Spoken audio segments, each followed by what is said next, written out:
Hello, today we're going to take a look at angular momentum in sections 3 and 4 in chapter 11. I've already posted some videos for you guys to look at from Khan Academy and I believe Bozeman Science. Those give a really good introduction and teach you all about angular momentum and how it relates to regular old momentum. But I'll run through a little bit of that here, but please make sure you go watch those as well. And then I'll try to connect the calculus to this. All right, so if you have watched the other video, then you know that what we're talking about here is L is angular momentum. And from a calculus point of view, we say that's R cross P, where R is the radius vector from some point of rotation to where the object is actually moving. And P is the linear momentum that we saw in the past in chapter 9. So in the other videos that you're watching, they don't talk about the cross product because that tends to be more of a calculus thing. But you guys understand cross product. If I were to substitute just a little bit, you could say that momentum is R cross mv, where v is a vector, but m is not. M is a scalar.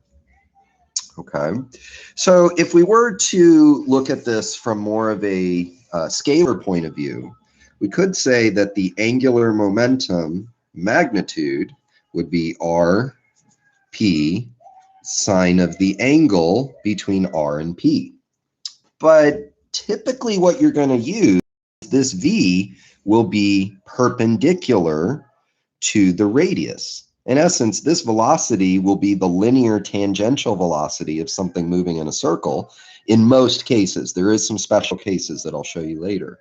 But this will be moving perpendicular to the radius. So this angle here is already 90 degrees because what you really end up getting is RMV sine of 90 because the R and the V are 90 degrees apart from each other. So you often see angular momentum, written as RMV or just R times P. I mean, that's another way to look at it.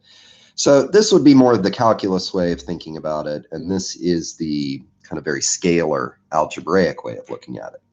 Okay, but we know another thing. We know that velocity is R omega. So if I plug that in, you get Rm, plug that in, I get R omega, and then the angular momentum ends up being mr squared times omega. And if you remember, if we're thinking about this as like just a point particle, point particles, mr squared is the moment of inertia. So this is the other way to write angular momentum. So this is kind of the classic starting point. You occasionally see this, but this is also very, very useful. So really, I should just box these two. Those are the two that you're going to use. You're going to use R cross P and I omega. Okay, now if you do want to turn this into a vector again, this does follow through logically that since omega is a vector, angular momentum is a vector as well. I know it might seem odd that I just put those in at the end, but if you go through the proof in my notes and look at some other materials out there, you see this is true. This ends up being the correct way to take a look at this stuff. All right, so that's kind of the algebraic way to look at angular momentum, but also I'll show you in a bit how you can bring some calculus into this. All right, so let me slide this up and replace it with a different board. Try to flatten it out here a little bit. Okay, so now let's talk about torque. Well, if you guys remember, torque from the last chapter was I alpha, okay, I alpha. And one of the ways that we could look at this is thinking about, well, what is alpha? So this would be more of an algebraic way to think about it. Well, I is just a constant at this point in what we're learning. I is just a fixed number based on the shape of the object and its mass. Well, alpha, we know, has another definition. It's the change in omega over a change in time. Okay, so if I look at the fact that maybe a change in angular momentum would come about from a change in omega. See, I isn't changing. We're not changing the shape yet. We'll get to that in section 5. But right now, we're keeping objects rigid. We're not changing their shape at all. So if I want to change my angular momentum, I must have to change the angular speed. So what ends up happening here is if you actually think about this occurring in time, just kind of divide by time on both sides.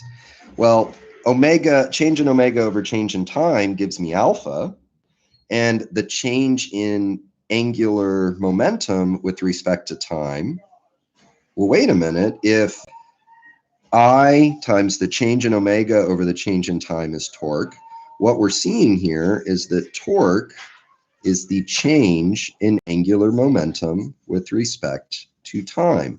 Notice that I said that as a calculus way, but I wrote it algebraically, because in calculus, all you would do is say this is dl over dt. In algebra, keeping it very algebraic, we would just say L changes in a certain amount of time, and that's what gives the torque. Or you have a torque because L changed in a certain amount of time. We can do this with calculus as well. You can say that the torque causes a change in angular momentum with respect to the time.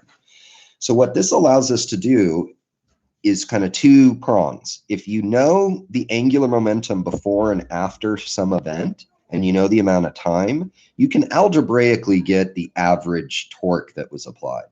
But if you have an equation for L, like let's say you know L is something, I'll just make something up here. L is a function of time. Say it's like 2t plus 4t squared or something like that.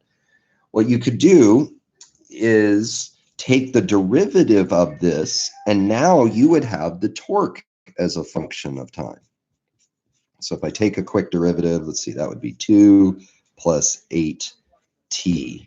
And so now I've got the torque. I know I didn't put in the units here, but we'll talk about that in just a second. So to kind of wrap this up, the whole idea is that you can take the algebraic understanding and just turn it into a calculus understanding. And don't forget, once again, torque is a vector, angular momentum is a vector.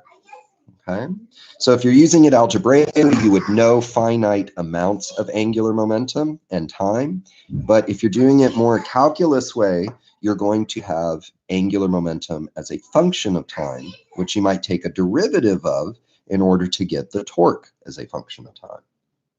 Okay, the last little bit here that I wanted to talk about was the units. So for our units, sorry, lost my eraser there. For our units, it's pretty simple. You already know the units of torque. So torque is Newton meters. So angular momentum, well, let's start with RMV. We get meters, we get kilograms, and we get meters per second. So L ends up being measured in kilograms meters squared per second. Okay, so it's a little different than you might expect, but if you think about it, we've got meters of distance or position, kilograms of mass, and meters per second of velocity. So it turns into kilograms meters squared over seconds. All right, that's it for this time. I'll try to get some of your guys' questions soon and hopefully upload some solutions for that as well. Have a good time, and I'll see you guys later.